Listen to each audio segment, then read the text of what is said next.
Price lord. ಮತ್ತೊಂದಾವರ್ತಿ ದೇವರ ಒಂದು ಸನ್ನಿಧಾನದಲ್ಲಿ ನಿಮ್ಮೆಲ್ಲರನ್ನ ನಾವು ಸ್ವಾಗತಿಸಿಕೊಳ್ಳುತ್ತೇವೆ.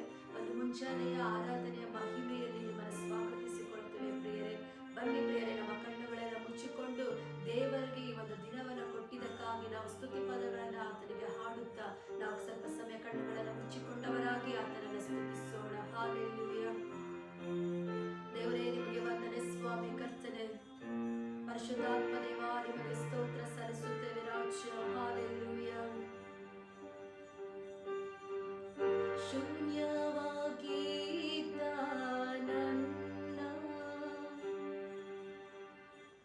ನೂರಕ್ಕೆ ನೂರರಷ್ಟು ಮಾಡಿ ಯೋಗ್ಯನೆಂದು ನನ್ನ ಕರೆದದ್ದು ನಿಮ್ಮ ಕೃಪೆಯಲ್ಲವೇ. ಶೂನ್ಯವಾಗಿದ್ದ ನನ್ನ ಪ್ರಿಯರೇ, ನೂರಕ್ಕೆ ನೂರರಷ್ಟು ಮಾಡಿ ಯೋಗ್ಯನೆಂದು ನನ್ನ ಕರೆದದ್ದು ನಿಮ್ಮ ಕೃಪೆಯಲ್ಲವೇ. ಗಣನೆಗೆ ಬಾರದಂತ ನನ್ನ ಗಣನೆಯ ಮಾಡಿದು ನಿನ್ ಕೃಪೆ. ಗಣನೆಗೆ ಬಾರದಂತ ನನ್ನ ಗಣನೆಯ ಮಾಡಿದು ನಿನ್ ಕೃಪೆ. ಎಲ್ಲರೂ ಸೇರೋಣ. ಕೃಪೆ ಕೃಪೆ ಕೃಪೆ ಯೇಸುವಪ್ಪ, ಎಲ್ಲ ನಿಮ್ಮ ಕೃಪೆ. ಕೃಪೆ ಕೃಪೆ ಕೃಪೆ ಯೇಸುವಪ್ಪ, ಎಲ್ಲ ನಿಮ್ಮ ಕೃಪೆ. ನನ್ನ ಜೀವನ ಸಾಗುತ್ತಿರುವುದು ನನ್ನ ಬರದಿಂದಲ್ಲ. ನಾ ಮಣ್ಣಲ್ಲಿರದೆ ಉಸಿರಾಡುವುದು ನನ್ನ ಸಾಮರ್ಥ್ಯದಿಂದಲ್ಲ.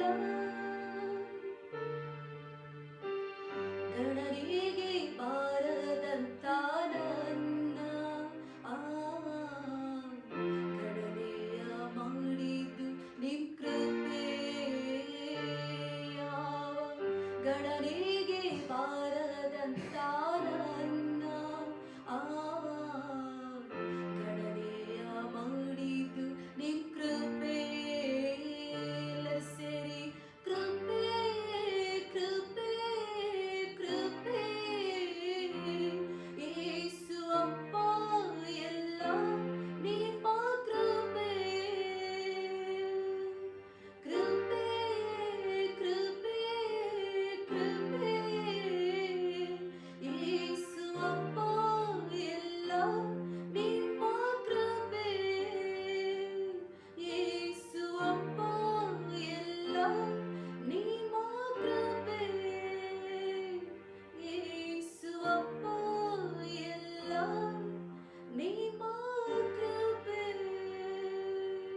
ಹೌದು ಕರ್ತನೆ ದೇವರೇ, ಒಂದು ಮುಂಚಾನೆ ವೇಳೆಯಲ್ಲಿ ಸ್ವಾಮಿ ಕರ್ತನೆ ರಾಜ, ನಿಮ್ಮ ಸಮ್ಮುಖದಲ್ಲಿ ಬಂದು ಕರ್ತನೆ ಸ್ವಾಮಿ, ನೀವು ಮಾಡಿದ ಉಪಕಾರಗಳನ್ನು ನೆನೆಸುತ್ತಾ ಕರ್ತನೆ ರಾಜ, ಈ ಒಂದು ದಿನವನ್ನು ನಮ್ಮ ಜೀವಿತಕ್ಕೆ ಸೇರಿಸಿಕೊಟ್ಟು ಕರ್ತನೆ, ಈ ಒಂದು ದಿನವನ್ನು ನಮ್ಮ ಆಯುಷ್ಯಕ್ಕೆ ನೀವು ಸೇರಿಸಿಕೊಟ್ಟಿದ್ದೀರಲ್ಲಪ್ಪ, ಅದಕ್ಕಾಗಿ ನಿಮಗೆ ಸ್ತೋತ್ರವನ್ನು ಸಲ್ಲಿಸುತ್ತೇವೆ. ಈ ಒಂದು ಮುಂಚಾನೆ ವೇಳೆಗಾಗಿ ನಿಮಗೆ ವಂದನೆಯನ್ನು ಸಲ್ಲಿಸುತ್ತೇವಪ್ಪ ಸ್ವಾಮಿ. ದೇವರೇ, ಈ ದಿನವನ್ನು ಎಷ್ಟೋ ಜನರು ಕಾಣದೆ ಹೋಗಿದ್ದಾರೆ. ರಾತ್ರಿ ಮಲಗಿದವರು ಸ್ವಾಮಿ ಈ ಒಂದು ಮುಂಚಾನೆಯನ್ನ ಕರ್ತನೆ ಕಾಣಲಿಲ್ಲಪ್ಪ. ಆದ್ರೆ ನಮ್ಮೆಲ್ಲರನ್ನ ಸ್ವಾಮಿ ಈ ಒಂದು ಮುಂಚಾನೆ ವೇಳೆಯಲ್ಲಿ ಕರ್ತನೆ ದೇವರೇ ಯೇಸು ಸ್ವಾಮಿ, ಮುಂಚಾನೆಯ ದೇವರ ಮಹಿಮೆಯಲ್ಲಿ ದೇವರೇ ನಿಮ್ಮ ಒಂದು ಆರಾಧನೆ ಮಾಡುವಂತೆ, ನಿಮ್ಮ ವಾಕ್ಯಗಳನ್ನ ಧ್ಯಾನಿಸುವಂತ ಕೃಪೆಯನ್ನ ಕರ್ತನೆ ನಮ್ಮ ಜೀವಿತದಲ್ಲಿ ನೀವು ನೀಡಿರುವುದಕ್ಕಾಗಿ ಸ್ತೋತ್ರವನ್ನು ಸಲ್ಲಿಸುತ್ತೇವಪ್ಪ. ಮುಂದುವರೆದು ನಿಮ್ಮ ವಾಕ್ಯವನ್ನು ನಾವು ಧ್ಯಾನಿಸುವಾಗ ಪರಿಶುದ್ಧಾತ್ಮ ದೇವರೇ ನೀವು ಸ್ವಾಮಿ ನಮ್ಮೊಟ್ಟಿಗೆ ಮಾತನಾಡು ಕರ್ತನೆ. ದೇವರೇ, ನಮ್ಮ ದೇಹಾತ್ಮ ಪ್ರಾಣವನ್ನು ನಿಮಗೆ ಸಮರ್ಪಿಸುತ್ತಾ ಯೇಸುವಿನ ನಾಮದಲ್ಲಿ ಪ್ರಾರ್ಥಿಸಿ ಬೇಡಿಕೊಂಡು ಹೊಂದಿದ್ದೇವೆ ನಮ್ಮ ಪರಲೋಕದ ತಂದೆ. Amen, amen, amen. Hallelujah, praise the Lord. ಈ ಒಂದು ಮುಂಚಾನೆ ವೇಳೆಯಲ್ಲಿ ಮತ್ತೊಂದು ಆವರ್ತಿ ಈ ಒಂದು ವಿಡಿಯೋದ ಮೂಲಕ ಬಂದು ದೇವರ ಒಂದು ವಾಕ್ಯವನ್ನು ಸಾರುವಂತ ಕೃಪೆಯನ್ನು ದೇವರು ನನ್ನ ಜೀವಿತದಲ್ಲಿ ಕೊಟ್ಟಿದ್ದಾರೆ. ಅದಕ್ಕೋಸ್ಕರ ನಾನು ದೇವರಿಗೆ ರೂಢಿಯಾಗಿದ್ದೇನೆ, ದೇವರಿಗೆ ನಾನು ವಂದನೆಯನ್ನು ಸಲ್ಲಿಸುವಳಾಗಿದ್ದೇನೆ. ಪ್ರಿಯರೇ, ಬನ್ನಿ ದೇವರ ವಾಕ್ಯವನ್ನು ನಾವು ಧ್ಯಾನಿಸಿಕೊಳ್ಳೋಣ. ಆದಿಕಾಂಡ 21ನೇ ಅಧ್ಯಾಯ 14ನೇ ವಚನ. ಆದಿಕಾಂಡ 21ನೇ ಅಧ್ಯಾಯದ 14ನೇ ವಚನ. ಜೆನೆಸಿಸ್ 21:14 ಓದಿಕೊಳ್ಳೋಣ ಪ್ರಿಯರೇ. ಮಾರನೇ ದಿನ ಬೆಳಗ್ಗೆ ಅಬ್ರಹಾಮನ ಎದ್ದು ಹಾಗರಳಿಗೆ ಬುತ್ತಿಯನ್ನು ಒಂದು ತಿತ್ತಿ ತಣ್ಣೀರನ್ನು ಕೊಟ್ಟು ಅವಳ ಹೆಗಲಿನ ಮೇಲೆ ಇಟ್ಟು ಮಗುವನ್ನು ಒಪ್ಪಿಸಿ ಕಳುಹಿಸಿಬಿಟ್ಟನು. ಅವಳು ಹೊರಟು ಬೆರ್ಷೆಬದ ಕಾಡಿನಲ್ಲಿ ಹರಿಯುತ್ತಿದ್ದಳು. ತಿತ್ತಿಯಲ್ಲಿದ್ದ ನೀರು ಮುಗಿದ ಮೇಲೆ ಅವಳು ಮಗುವನ್ನು ಒಂದು ಗಿಡದ ನೆರಳಿನಲ್ಲಿ ಹಾಕಿ ಮಗುವು ಸಾಯುವುದನ್ನು ನೋಡಲಾರೆನು ಅಂದುಕೊಂಡು ಬಿಲ್ಲೆಸೆಗೆಯಷ್ಟು ದೂರ ಹೋಗಿ ಅವನೆದುರಾಗಿ ಕೂತುಕೊಂಡು ಗಟ್ಟಿಯಾಗಿ ಹತ್ತಳು. ಹಾಲೆಲೂಯಾ. ಈ ದಿನ ನಾವು ಸ್ವಲ್ಪ ಸಮಯದಲ್ಲಿ ಹಾಗರಳ ಬಗ್ಗೆ ನಾವು ಓದಿಕೊಳ್ಳೋಣ ಪ್ರಿಯರೇ. ಹಾಗರಳಿಗೆ ತನ್ನ ಗಂಡನಾದಂಥ ಅಬ್ರಹಾಮನು ಒಂದು ತಿತ್ತಿ ತಣ್ಣೀರನ್ನ ಕೊಟ್ಟು ಒಂದು ಬುತ್ತಿಯನ್ನ ಕೊಟ್ಟು ಬಿಟ್ಟು ಅವಳನ್ನ ಕಳಿಸ್ತಾ ಇದ್ದಾನೆ. ಕಳಿಸುವಂತ ಸಮಯದಲ್ಲಿ ಕಳಿಸಿದ ಮೇಲೆ ಅವನಿಗೆ ಅವಳಲ್ಲಿದ್ದಂಥ ಒಂದು ಬುತ್ತಿಯಲ್ಲಿದ್ದಂಥ ಊಟನು ಮುಗಿದು ಹೋಯಿತು, ತಿತ್ತಿಯಲ್ಲಿದ್ದಂಥ ನೀರನ್ನು ಕೂಡ ಮುಗಿದು ಹೋಯಿತು.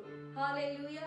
ಆದ್ರೆ ಅವಳು ಏನ್ ಮಾಡ್ತಾಳೆ, ನೀರು ಮುಗಿದು ಹೋಯಿತು, ಊಟನು ಮುಗಿದು ಹೋದಂತ ಕಾರಣ ಅವಳೇನ್ ಮಾಡ್ತಾಳೆ, ತನ್ನ ಮಗನಾದಂಥ ಇಸ್ಮಾಯಿಲನನ್ನ ಒಂದು ಗಿಡದ ನೆರಳಿನಲ್ಲಿ ಆ ಮಗುವನ್ನ ಕೆಳಗೆ ಮಲಗಿಸ್ಬಿಟ್ಟು ಈ ಮಗುಗೆ ಊಟ ಇಲ್ಲ ಕೊಡ್ಲಿಕ್ಕೆ, ಆಹಾರ ಇಲ್ಲ, ನೀರಿಲ್ಲ ಕೊಡ್ಲಿಕ್ಕೆ. ಅದನ್ನ ನೋಡ್ಲಿಕ್ಕೆ ಆಗದಲ್ಲೇ ಮಗಳೇ ಹಾಗರಳು ಏನ್ ಮಾಡ್ತಾಳೆ, ತನ್ನ ದೂರದಲ್ಲಿ ಮಗುವನ್ನ ಮಲಗಿಸ್ಬಿಟ್ಟು ಅವಳು ಗಟ್ಟಿಯಾಗಿ ಅಳ್ತಾ ಇದ್ದಾಳೆ. ದೇವರೇ ಯೇಸು ಸ್ವಾಮಿ ಎಂಬುದಾಗಿ ಅವಳು ಗಟ್ಟಿಯಾಗಿ ಅಳ್ತಾ ಇದ್ದಾಳೆ. 15ನೇ ವಚನದಲ್ಲಿ ತಿತ್ತಿಯಲ್ಲಿದ್ದ ನೀರು ಮುಗಿದ ಮೇಲೆ ಅವಳು ಮಗುವನ್ನು ಒಂದು ಗಿಡದ ನೆರಳಿನಲ್ಲಿ ಹಾಕಿ ಮಗುವು ಸಾಯುವುದನ್ನು ನೋಡಲಾರೆನು ಅಂದುಕೊಂಡು ಬಿಲ್ಲೆಸೆಗೆಯಷ್ಟು ದೂರ ಹೋಗಿ ಅವನೆದುರಾಗಿ ಕೂತುಕೊಂಡು ಗಟ್ಟಿಯಾಗಿ ಅತ್ತಳು. ಹಾಲೆಲೂಯಾ. ಆ ಹುಡುಗನ ಮೊರೆಯು ದೇವರಿಗೆ ಕೇಳಿಸಿತ್ತು. ಆ ಒಂದು ಮಗು ಅಳ್ತಾ ಇರುವಂತ ಶಬ್ದವನ್ನ ದೇವರು ಕೇಳಿಸಿಕೊಳ್ತಾ ಇದ್ದಾರೆ. ಹಾಲೆಲೂಯಾ. ನನ್ನ ಜೀವಿತದಲ್ಲಿ, ನಿಮ್ಮ ಜೀವಿತದಲ್ಲಿ ಅದೇ ಒಂದು ಸಂಗತಿಗಳು ಆಗ್ತಾ ಇರ್ಬೋದು. ಈ ಒಂದು ದಿನಗಳಲ್ಲಿ ನಮ್ಮ ಪರಿಸ್ಥಿತಿಯನ್ನು ಯಾರು ನೋಡ್ತಾ ಇದ್ದಾರೆ, ನನ್ನ ಕಣ್ಣೀರನ್ನ ಯಾರು ನೋಡ್ತಾ ಇದ್ದಾರೆ, ನನ್ನ ನೋವುಗಳನ್ನ ಯಾರು ನೋಡ್ತಾ ಇದ್ದಾರೆ, ನನಗೋಸ್ಕರ ಯಾರು ಇದ್ದಾರೆ ಎಂಬುದನ್ನೇ ಅನೇಕ ಬಾರಿ ಹಾಗರಳ ಹಾಗೆ ನಾವು ದುಃಖದಿಂದ ಅಳುತ್ತಾ ದೇವರ ಸಮ್ಮುಖದಲ್ಲಿ ಇರಬಹುದು. ಆದ್ರೆ ಮುಂದುವರೆದು ದೇವರ ವಾಕ್ಯ ಈ ರೀತಿಯಾಗಿ ಬರೆಯಲ್ಪಟ್ಟಿದೆ. ಆ ಹುಡುಗನ ಮೊರೆಯು ದೇವರಿಗೆ ಕೇಳಿಸಿತ್ತು. ದೇವದೂತನು ಆಕಾಶದಿಂದ ಹಾಗರಳನ್ನು ಕರೆದು, ಹಾಗರಳೆ, ನಿನಗೇನಾಯಿತು? ಅಂಜಬೇಡ. ಆ ಹುಡುಗನು ಬಿದ್ದಿರುವ ಸ್ಥಳದಿಂದಲೇ ಅವನ ಶಬ್ದವು ದೇವರಿಗೆ ಕೇಳಿಸಿತ್ತು. ನೀನೆದ್ದು ಅವನನ್ನು ಎತ್ತಿಕೊಂಡು ಕೈ ಬಿಡದೆ ಇರು, ಅವನಿಂದ ದೊಡ್ಡ ಜನಾಂಗವಾಗುವಂತೆ ಮಾಡುವೆನು ಎಂದು ಹೇಳಿದನು. ಇದಲ್ಲದೆ ದೇವರು ಅವಳ ಕಣ್ಣನ್ನು ತೆರೆದದರಿಂದ ಅವಳು ನೀರಿನ ಬಾವಿಯನ್ನು ಕಂಡು ತಿತ್ತಿಯಲ್ಲಿ ನೀರನ್ನು ತುಂಬಿಕೊಂಡು ಹುಡುಗನಿಗೆ ಕುಡಿಸಿದಳು. ಹಾಲೆಲೂಯಾ. ನಮ್ಮ ಪರಿಸ್ಥಿತಿನೂ ಕೂಡ ಇದೇ ಒಂದು ಇರಬಹುದು ಪ್ರಿಯರೇ. ಹಾಗರಳಿಗೆ ತನ್ನ ಮಗನು ಸಾಯುವುದನ್ನ ನೋಡ್ಲಿಕ್ಕೆ ಆಗದಲ್ಲೇ ಬಹಳ ಅರ್ತಿರುವಂತ ಸಮಯದಲ್ಲಿ ದೇವರು ಅವಳ ಮೊರೆಯನ್ನು ಕೇಳ್ತಾ ಇದ್ದಾರೆ. ದೇವರು ಆ ಒಂದು ಮಗುವಿನ ಶಬ್ದವನ್ನ ಕೇಳ್ತಾ ಇದ್ದಾರೆ ಪ್ರಿಯರೇ. ಈ ದಿನ ನೀವು ಅನ್ಕೊಳ್ತಾ ಇರ್ಬೋದು, ದೇವರೇ ನನ್ನ ಕಣ್ಣೀರನ್ನ ಯಾರು ನೋಡ್ತಾ ಇದ್ದಾರೆ, ನನ್ನ ದುಃಖವನ್ನ ಯಾರು ನೋಡ್ತಾ ಇದ್ದಾರೆ ಎಂಬುದಾಗಿ ನೀವು ಅನೇಕ ಬಾರಿ ನೀವು ಅಂದ್ಕೊಂಡಿರ್ಬೋದು. ನನಗೆ ಯಾರು ಇದ್ದಾರೆ, ನನಗೆ ಯಾರು ಇಲ್ಲ, ನನಗೆ ತಂದೆ ತಾಯಿಗಳಿಲ್ಲ, ನನಗೆ ಮಕ್ಕಳಿಲ್ಲ ಎಂಬುದಾಗಿ ನೀವು ಕೊರಗ್ತಾ ಇರ್ಬೋದು. ಆದ್ರೆ ನಾನು ನಿಮಗೆ ಉತ್ತೇಜನ ಪಡಿಸುವುದೇನಂತಂದ್ರೆ, ದೇವರು ನಿಮ್ಮ ಸಂಗಡ ಇದ್ದಾರೆ ಪ್ರಿಯರೇ. ಯಾರು ನಿಮ್ಮ ಶಬ್ದವನ್ನು ಕೇಳಿಸಿಕೊಳ್ಳದೆ ಇರಬಹುದು, ಯಾರು ನಿಮ್ಮ ಮೊರೆಯನ್ನು ಕೇಳಿಸಿಕೊಳ್ಳದೆ ಇರಬಹುದು, ಆದರೆ ನಿಮ್ಮ ಪ್ರಾರ್ಥನೆಯನ್ನ, ನಿಮ್ಮ ಮೊರೆಯನ್ನ, ನಿಮ್ಮ ಕಣ್ಣೀರನ್ನ, ನಿಮ್ಮ ಶಬ್ದವನ್ನ ಕೇಳಿಸಿಕೊಳ್ಳುವಂತ ದೇವರು ನಿಮ್ಮ ಜೊತೆಯಲ್ಲಿ ಇದ್ದಾರೆ ಪ್ರಿಯರೇ. ಹಾಗರಳ ಪ್ರಾರ್ಥನೆಯನ್ನ ಕೇಳಿದಂತ ದೇವರು ಈ ದಿನ ನಿಮ್ಮ ಪ್ರಾರ್ಥನೆಗಳನ್ನ ಕೇಳ್ತಾರೆ ಪ್ರಿಯರೇ. ಹಾಗರಳ ಮೊರೆಯನ್ನ ಕೇಳಿದಂತ ದೇವರು ನಿಮ್ಮ ಮೊರೆಯನ್ನ ದೇವರು ಕೇಳಲಿಕ್ಕೆ ಇಷ್ಟಪಡ್ತಾರೆ ಪ್ರಿಯರೇ. ಹಾಲೆಲೂಯಾ. ಅವಳ ಕಣ್ಣುಗಳನ್ನ ದೇವರು ತೆರೀತಾ ಇದ್ದಾರೆ. ಅನೇಕ ಬಾರಿ ನಾವು ಪ್ರಾರ್ಥನೆ ಪ್ರಾರ್ಥನೆ ಪ್ರಾರ್ಥನೆ ಅಂತೇಳಿ ಪ್ರಾರ್ಥನೆನೇ ಮಾಡ್ಕೊಂಡು ಸುಮ್ಮನೆ ಇರ್ಬಿಡ್ತೀವಿ. ಆದ್ರೆ ಪ್ರಾರ್ಥನೆಗೆ ದೇವರು ಉತ್ತರ ಕೊಟ್ಟಿರುವುದನ್ನ ಅನೇಕ ಬಾರಿ ನಾವು ಗ್ರಹಿಸಿಕೊಂಡಿರುವುದಿಲ್ಲ. ಅದಕ್ಕೋಸ್ಕರ ದೇವರು ಅವಳ ಕಣ್ಣುಗಳನ್ನ ತೆರೀತಾ ಇದ್ದಾರೆ. ಹಾಲೆಲೂಯ. ಈ ದಿನ ನಮ್ಮ ಕಣ್ಣುಗಳನ್ನ ಕೂಡ ದೇವರು ತೆರೆಯುವಂತವರಾಗಿದ್ದಾರೆ ಪ್ರಿಯರೇ. ಇನ್ನೊಂದು ವಚನವನ್ನ ನಾವು ಓದಿಕೊಳ್ಳೋಣ. ಆದಿಕಾಂಡ 16ನೇ ಅಧ್ಯಾಯದ 13ನೇ ವಚನ. ನನ್ನನ್ನು ನೋಡುವಾತನು ಇಲ್ಲಿಯೂ ನೋಡಿದ್ದೇನಲ್ಲ ಅಂದುಕೊಂಡು ತನ್ನ ಸಂಗಡ ಮಾತಾಡಿದ್ದ ಯೆಹೋವನಿಗೆ ಎಲ್ಲವನ್ನು ನೋಡುವ ದೇವರೆಂದು ಹೆಸರಿಟ್ಟಳು. ಈ ಸಂಗತಿಯಿಂದ ಅಲ್ಲಿರುವ ಬಾವಿಗೆ ಎಲೆರೋಹಿ ಬಾವಿ ಎಂದು ಹೆಸರಾಯಿತು. ಇಲ್ಲಿ ದೇವರಿಗೆ ಆಗರಳು ಹೆಸರಿಡ್ತಾ ಇದ್ದಾಳೆ, ನನ್ನನ್ನು ನೋಡುವಂತ ದೇವರು. ನಿಮ್ಮನ್ನ ಯಾರು ನಮ್ಮನ್ನು ನೋಡ್ತಾ ಇಲ್ಲ. ಈ ದಿನ ನಿಮ್ಮ ಕಣ್ಣೀರು ಸುರಿಸ್ತಾ ಇರುವುದು ಯಾರಿಗೂ ಅರ್ಥ ಆಗ್ತಾ ಇಲ್ಲ. ನಿಮ್ಮ ಪರಿಸ್ಥಿತಿಗಳನ್ನ ಜನರಿಗೆ ಅರ್ಥ ಆಗ್ತಾ ಇಲ್ಲ. ನಿಮ್ಮ ಸಮಸ್ಯೆಗಳು ಜನರಿಗೆ ಅರ್ಥ ಆಗ್ತಾ ಇಲ್ಲ. ನೀವು ಯಾವೊಂದು ಕಷ್ಟದ ಹಾದಿಯಲ್ಲಿ ಹಾದು ಹೋಗ್ತಾ ಇದ್ದೀರಾ, ಅದು ಜನರಿಗೆ ಅರ್ಥ ಆಗ್ತಾ ಇಲ್ಲ. ಆದ್ರೆ ದೇವರು ನಿಮ್ಮನ್ನ ನೋಡ್ತಾ ಇದ್ದಾರೆ. ದೇವರು ಈ ದಿನ ನನ್ನನ್ನ ನೋಡ್ತಾ ಇದ್ದಾರೆ ಪ್ರಿಯರೇ. ಹಾಲೆಲೂಯ. ದೇವರು ಆಗರಳನ್ನ ನೋಡ್ತಾ ಇದ್ದಾರೆ. ಆಗರಳು ಹೇಳ್ತಾಳೆ, ನನ್ನನ್ನ ನೋಡುವಾತನನ್ನ ನಾನು ಇಲ್ಲಿಯೂ ನೋಡಿದ್ದೇನಲ್ಲ. ದೇವರ ಕಣ್ಣಿಗೆ ಮರೆಯಾದದ್ದು ಅದು ಒಂದು ಇಲ್ಲ ಪ್ರಿಯರೇ. ಹಾಲೆಲೂಯ. ಮನುಷ್ಯರಿಗೆ ಗೊತ್ತಾಗ್ತಾ ಇಲ್ಲ. ಮನುಷ್ಯರಿಗೆ ನಿಮ್ಮ ಸಂಗತಿಗಳು, ನಿಮ್ಮ ಸಮಸ್ಯೆಗಳು, ನಿಮ್ಮ ಹೋರಾಟಗಳು, ನಿಮ್ಮ ನೋವುಗಳು, ನೀವು ಕಣ್ಣೀರು ಸುರಿಸಿದ್ದು ಜನರಿಗೆ ಅರ್ಥ ಆಗ್ತಿರ್ಲಿಕ್ಕಿಲ್ಲ. ಆದ್ರೆ ದೇವರಿಗೆ ಅರ್ಥ ಮಾಡಿಕೊಳ್ತಾರೆ. ದೇವರ ನಿಮ್ಮನ್ನ ಅರ್ಥ ಮಾಡಿಕೊಳ್ತಾರೆ ಪ್ರೇರೆ. ದೇವರು ನಿಮ್ಮನ್ನ ನೋಡುವಂತ ದೇವರಾಗಿದ್ದಾರೆ. ದೇವರು ಸುಮ್ಮನೆ ನೋಡ್ಕೊಂಡು ಕಣ್ಮುಚ್ಕೊಂಡು ಇರುವಂತ ದೇವರಲ್ಲ. ಆದ್ರೆ ದೇವರು ನಿಮ್ಮನ್ನ ನೋಡಿ ನಿಮಗೆ ಪರಿಹಾರವನ್ನ, ನಿಮ್ಮ ಸಮಸ್ಯೆಗೆ ಪರಿಹಾರವನ್ನ ಕೊಡುವಂತ ದೇವರು. ನೀವು ಕಣ್ಣೀರು ಸುರಿಸಿದ್ದಕ್ಕೆ ದೇವರು ಸಂತೋಷವನ್ನ, ಸಮಾಧಾನವನ್ನ ಕೊಡುವಂತ ದೇವರಾಗಿದ್ದಾರೆ ಪ್ರಿಯರೇ. ಆಗರಳಿಗೆ ತನ್ನ ಗಂಡನು ಕೊಟ್ಟಂತ ಊಟ ಮುಗಿದು ಹೋಯಿತು, ತನ್ನ ಗಂಡ ಕೊಟ್ಟಂತ ನೀರು ಮುಗಿದು ಹೋಯಿತು. ಜನರು ನಮಗೆ ಇಷ್ಟು ವರ್ಷಗಳು, ಇಷ್ಟು ದಿನಗಳು ಸಹಾಯ ಮಾಡಿದ, ಅದು ಮುಗಿದು ಹೋಯಿತು. ಆದ್ರೆ ದೇವರ ಹಸ್ತ, ದೇವರೇ ಆಗರಳನ್ನ ಮುಂದೆ ನಡೆಸಿಕೊಂಡು ಆ ಒಂದು ಅರಣ್ಯ ಪ್ರದೇಶದಲ್ಲಿ ಅವಳನ್ನ ನಡೆಸಿಕೊಂಡು ಹೋಗ್ತಾ ಇದೆ ಪ್ರಿಯರೇ. ಇಷ್ಟು ದಿನಗಳು ನಮ್ಮನ್ನ ಯಾರು ನಡೆಸಿದ್ರು ಅದು ಮುಖ್ಯವಲ್ಲ. ಇನ್ನು ಮುಂದೆ ದೇವರೇ ನಮ್ಮನ್ನ ನಡೆಸಲಿಕ್ಕೆ ಶಕ್ತರಾಗಿದ್ದಾರೆ. ನೀವು ಯಾವುದಕ್ಕೆ ಚಿಂತೆ ಮಾಡ್ಲಿಕ್ಕೆ ಹೋಗ್ಬೇಡ್ರಿ, ಯಾವುದಕ್ಕೂ ನೀವು ಕೊರ್ಲಿಕ್ಕೆ ಹೋಗ್ಬೇಡ್ರಿ. ದೇವರೇ ನನ್ನನ್ನ ಯಾರು ನೋಡ್ತಾ ಇಲ್ವಲ್ಲಪ್ಪ, ನನ್ನನ್ನ ನೋಡುವವರು ಯಾರಿದ್ದಾರೆ ಎಂಬುದಾಗಿ ನೀವು ಅನೇಕ ಬಾರಿ ದುಃಖ ಪಡ್ತಾ ಇರಬಹುದು. ಆದ್ರೆ ನಾನು ಈ ಒಂದು ವಾಕ್ಯದ ಮೂಲಕ ಈ ಉತ್ತೇಜನ ಪಡಿಸುವುದೇನಂತಂದ್ರೆ, ದೇವರು ನಿಮ್ಮನ್ನ ನೋಡ್ತಾ ಇದ್ದಾರೆ. ಹಾಲೆಲೂಯ. ನಿಮ್ಮ ತಂದೆ ತಾಯಿಗಳು ನಿಮ್ಮನ್ನ ನೋಡ್ದಲೇ ಇರಬಹುದು. ನಿಮ್ಮ ಹೆತ್ತವರು ನಿಮ್ಮನ್ನ, ನಿಮ್ಮ ಒಂದು ಸ್ನೇಹಿತರು, ನಿಮ್ಮ ಬಂಧು ಬಳಗದವರು ಯಾರೇ ನಿಮ್ಮನ್ನ ನೋಡ್ದಲೇ ಇರಬಹುದು. ಆದ್ರೆ ಈ ಒಂದು ಮುಂಚಾನೆ ವೇಳೆಯಲ್ಲಿ ದೇವರು ನಿಮ್ಮನ್ನ ನೋಡ್ತಾ ಇದ್ದಾರೆ. ದೇವರು ನಿಮ್ಮನ್ನ ಪರಿಸ್ಥಿತಿಗಳನ್ನ ಇದ್ದ ಹಾಗೆ ಇರುವುದಕ್ಕೆ ಬಿಡದಂತ ದೇವರಾಗಿದ್ದಾರೆ ಪ್ರಿಯರೇ. ಆಗರಳ ಅವಳು ದಾಸಿ ಆಗಿದ್ಲು.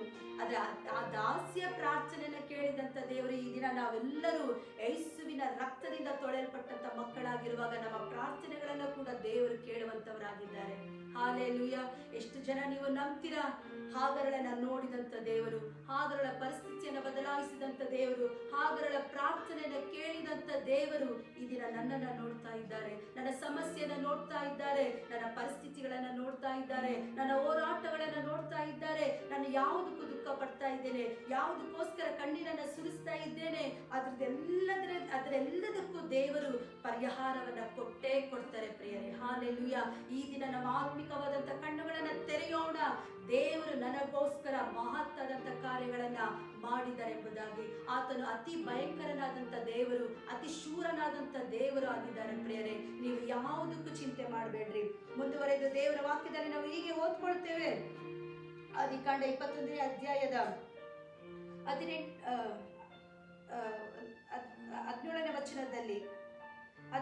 ವಚನದಲ್ಲಿ ಅವನ ಶಬ್ದವು ದೇವರಿಗೆ ಕೇಳಿಸಿತ್ತು. ನೀನೆದ್ದು ಅವನನ್ನು ಎತ್ತಿಕೊಂಡು ಕೈ ಬಿಡದೆ ಇರು, ಅವನಿಂದಲೂ ದೊಡ್ಡ ಜನಾಂಗವಾಗುವಂತೆ ಮಾಡುವೆನು ಎಂಬುದಾಗಿ. ಹಾಲೆಲೂಯ. 17ನೇ ವಚನದ 2ನೇ ಭಾಗದಲ್ಲಿ ನಾವು ಓದಿಕೊಳ್ಳುತ್ತೇವೆ, ಹಾಗರಳೆ ನಿನಗೇನಾಯಿತು? ಈ ದಿನ ದೇವರು ನಿಮಗೆ ಕೇಳ್ತಾ ಇದ್ದಾರೆ, ಮಗಳೇ ನಿನಗೇನಾಯಿತು, ಮಗನೇ ನಿನಗೇನಾಯಿತು? ನೀನು ಅಂಜಲಿಕ್ಕೆ ಹೋಗ್ಬೇಡ, ನೀನು ಎದುರಿಲಿಕ್ಕೆ ಹೋಗ್ಬೇಡ, ನೀನು ಧೈರ್ಯವಾಗಿರು. ನಾನು ನಿನ್ನ ಸಂಗಡ ಇರ್ತೇನೆ, ನಾನು ನಿನ್ನ ಮುಂದೆ ಹೋಗಿ ಜಯವನ್ನ ಕೊಡ್ತೇನೆ. ಹಾಗರಳ ಪ್ರಾರ್ಥನೆಯನ್ನ ಕೇಳಿದ್ದೇನಲ್ಲ, ನಿನ್ನ ಪ್ರಾರ್ಥನೆಯನ್ನು ಕೂಡ ನಾನು ಕೇಳ್ತೇನೆ ಎಂಬುದಾಗಿ ದೇವರು ನಿಮ್ಮೊಟ್ಟಿಗೆ ಮಾತನಾಡ್ತಾ ಇದ್ದಾರೆ. ನಿಮ್ಮ ಶಬ್ದ, ನಿಮ್ಮ ಕೂಗು, ಅನೇಕ ಬಾರಿ ನೀವು ಪ್ರಾರ್ಥನೆ ಮಾಡದೆ ಮನಸ್ಸಿನಲ್ಲಿ ದೇವರೇ ನನ್ನ ಪರಿಸ್ಥಿತಿ ಹಿಂಗಿದೆಯಲ್ಲ ಎಂಬುದಾಗಿ ನಿಮ್ಮ ಶಬ್ದ ಬರದೇ ಇರುವಂತ ಸಮಯದಲ್ಲೂ ಕೂಡ ಈ ಹೃದಯದಲ್ಲಿ ಮಾಡಿದಂತ ಪ್ರಾರ್ಥನೆಗಳನ್ನ ದೇವರು ಕೇಳ್ತಾ ಇದ್ದಾರೆ ಪ್ರಿಯರೇ. ಹಾಲೆಲೂಯ. ಈ ಮುಂಚಾನೆ ವೇಳೆಯಲ್ಲಿ ನಾನು ನಿಮಗೆ ಉತ್ತೇಜನ ಪಡಿಸುವುದೇನೆಂದ್ರೆ, ಇಷ್ಟು ದಿನ ಏನಾಯ್ತು ಅದು ಆಯ್ತು, ಆದ್ರೆ ದೇವರು ಇನ್ನು ಮುಂದೆ ನಿಮ್ಮನ್ನ ನೋಡುವವರಾಗಿದ್ದಾರೆ. ದೇವರು ನಿಮ್ಮನ್ನ ಪ್ರೀತಿಸುವವರಾಗಿದ್ದಾರೆ ಪ್ರಿಯರೇ. ದೇವರು ನಿಮ್ಮ ಪ್ರಾರ್ಥನೆಗಳನ್ನ ಕೇಳಿ ಉತ್ತರವನ್ನು ಕೊಡುವಂತ ದೇವರಾಗಿದ್ದಾರೆ. ಈ ಒಂದು ವಾಕ್ಯವನ್ನು ನಾವು ಗಟ್ಟಿಯಾಗಿ ಹಿಡಿದುಕೊಳ್ಳೋಣ, ಪ್ರಾರ್ಥನೆ ಮಾಡೋಣ. ದೇವರೇ, ನನ್ನ ಪರಿಸ್ಥಿತಿಗಳನ್ನ ಬದಲಾಯಿಸುವಂತ ದೇವರು ನೀವಾಗಿದ್ದೀರಾ. ನನ್ನ ಕಣ್ಣೀರನ್ನು ಒರೆಸುವಂತ ದೇವರು ನೀವಾಗಿದ್ದೀರಾ. ಹಾಗರಳು ದಾಸಿಯಾಳ ಪ್ರಾರ್ಥನೆಯನ್ನ ಕೇಳಿದಂತ ದೇವರೇ, ಈ ದಿನ ನನ್ನ ಪ್ರಾರ್ಥನೆಯನ್ನ, ನನ್ನ ಕೂಗನ್ನ, ನನ್ನ ಶಬ್ದವನ್ನ ಈ ಒಂದು ಮುಂಚಾನೆ ವೇಳೆಯಲ್ಲಿ ಕೇಳು ಎಂಬುದಾಗಿ ದೇವರಿಗೆ ಹೇಳೋಣ ಪ್ರಿಯರೇ. ಬನ್ನಿ ನಮ್ಮ ಕಣ್ಣುಗಳನ್ನು ಮುಚ್ಚಿಕೊಂಡವರಾಗಿ ಹೇಳೋಣ. Hallelujah, hallelujah, hallelujah. ದೇವರೇ, ನಿಮಗೆ ಸ್ತೋತ್ರ ಸ್ವಾಮಿ. ಪರಿಶುದ್ಧಾತ್ಮ ದೇವರೇ, ಒಂದು ಸಮಯಕ್ಕಾಗಿ ನಿಮಗೆ ವಂದನೆಯನ್ನು ಸಲ್ಲಿಸ್ತೇವಪ್ಪ. ನಿಮ್ಮ ವಾಕ್ಯದ ಮೂಲಕ ಕರ್ತನೆ ನಮ್ಮೊಟ್ಟಿಗೆ ಕರ್ತನೆ ಒಂದು ಮುಂಚಾನ ವೇಳೆಯಲ್ಲಿ ಮಾತನಾಡಿದಕ್ಕಾಗಿ ನಮಗೆ ಸ್ತೋತ್ರವನ್ನು ಸಲ್ಲಿಸುತ್ತೇವೆ ಕರ್ತನೆ. ದೇವರೇ, ಒಂದು ಸಮಯದಲ್ಲಿ ಹಾಗರಳು ಹಾಗೆ ನಿಮ್ಮ ಸಮ್ಮುಖದಲ್ಲಿ ಬರ್ತೇವೆ ಸ್ವಾಮಿ. ಹಾಗರಳು ನಿಮಗೆ ಹೆಸರಿಟ್ಟಳು ಎಲ್ರೋಹಿ, ನನ್ನನ್ನು ನೋಡುವಾತನು. ದೇವರೇ, ಈ ಒಂದು ಮುಂಚಾನ ವೇಳೆಯಲ್ಲಿ ಕರ್ತನೆ ನಮ್ಮನ್ನು ವೀಕ್ಷಿಸುತ್ತಿರುವಂತ ಜನರನ್ನ ನೀವು ನೋಡ್ತಾ ಇದ್ದೀರಾ ಸ್ವಾಮಿ. ಅವರ ಸಮಸ್ಯೆಗಳನ್ನ ನೀವು ನೋಡ್ತಾ ಇದ್ದೀರಾ. ಅವರು ಹಾದು ಹೋಗ್ತಿರುವಂತ ಎಲ್ಲ ಕರ್ತನೆ ಸ್ವಾಮಿ, ದೇವರ ದುಃಖಗಳನ್ನ, ನೋವುಗಳನ್ನ, ಗಾಯಗಳನ್ನ ನೀವು ನೋಡ್ತಾ ಇದ್ದೀರಪ್ಪ. ಈ ಒಂದು ಸಮಯದಲ್ಲಿ ಕರ್ತನೆ ನಾವು ಪ್ರಾರ್ಥನೆ ಮಾಡ್ತಾ ಇರುವಾಗ ದೇವರೇ, ಅವರ ಕುಟುಂಬದಲ್ಲಿ ನೀವು ಇಳಿದು ಬನ್ನಿ ಸ್ವಾಮಿ. ದೇವರೇ, ಅವರ ಸಮಸ್ಯೆಗಳಲ್ಲಿ ನೀವು ಇಳಿದು ಬನ್ನಿ ಕರ್ತನೆ. ಹಾಗರಳ ಮೊರೆಯನ್ನ ಕೇಳಿದಂತ ದೇವರೇ, ಈ ದಿನ ನಿಮ್ಮ ಮಕ್ಕಳ ಪ್ರಾರ್ಥನೆಯನ್ನ, ನಿಮ್ಮ ಮಕ್ಕಳ ಕೂಗನ್ನ, ನಿಮ್ಮ ಮಕ್ಕಳ ಶಬ್ದವನ್ನ ಸ್ವಾಮಿ ಈ ದಿನ ನೀವು ಕೇಳಿ ಕರ್ತನೆ. ಎಲ್ಲಾ ರೀತಿಯಿಂದ ಅವರನ್ನ ಬಿಡುಗಡೆಗೊಳಿಸು ಕರ್ತನೆ. ನಮ್ಮ ಪ್ರಾರ್ಥನೆಗಳನ್ನ ಕೇಳಿ ಉತ್ತರವನ್ನು ಕೊಟ್ಟಿರುವುದಕ್ಕಾಗಿ ಸ್ತೋತ್ರವನ್ನು ಸಲ್ಲಿಸುತ್ತಾ, ಎಲ್ಲ ಘನಮಾನ ಮಹಿಮೆಯನ್ನು ನಿಮಗೆ ಮಾತ್ರ ಸಲ್ಲಿಸುತ್ತಾ, ಯೇಸುವೇ ನಿಮ್ಮ ಬಲವುಳ್ಳ ನಾಮದಲ್ಲಿ ಪ್ರಾರ್ಥಿಸಿ ಬೇಡಿಕೊಂಡು ಹೊಂದಿದ್ದೇವೆ ನಮ್ಮ ತಂದೆ. Amen, amen, amen. Hallelujah. Praise the Lord. ದೇವರು ನಿಮ್ಮೆಲ್ಲರನ್ನ ಆಶೀರ್ವಾದ ಮಾಡಲಿ. ನಾನು ನಂಬುತ್ತೇನೆ ಈ ಒಂದು ವಾಕ್ಯ ನಿಮಗೆ ಆಶೀರ್ವಾದವಾಗಿತ್ತು. ಎಲ್ರೋಗಿ ಆಗಿದ್ದಾರೆ ದೇವರು. ನೀವು ಯಾವುದಕ್ಕೂ ಚಿಂತೆ ಮಾಡಬೇಡ್ರಿ, ಯಾವುದಕ್ಕೂ ಭಯಪಡಬೇಡ್ರಿ. ದೇವರು ನಿಮ್ಮನ್ನ ನೋಡ್ತಾ ಇದ್ದಾರೆ ಪ್ರಿಯರೇ. Hallelujah, amen. ದೇವರು ನಿಮ್ಮೆಲ್ಲರನ್ನ ಆಶೀರ್ವದಿಸಲಿ. God bless you.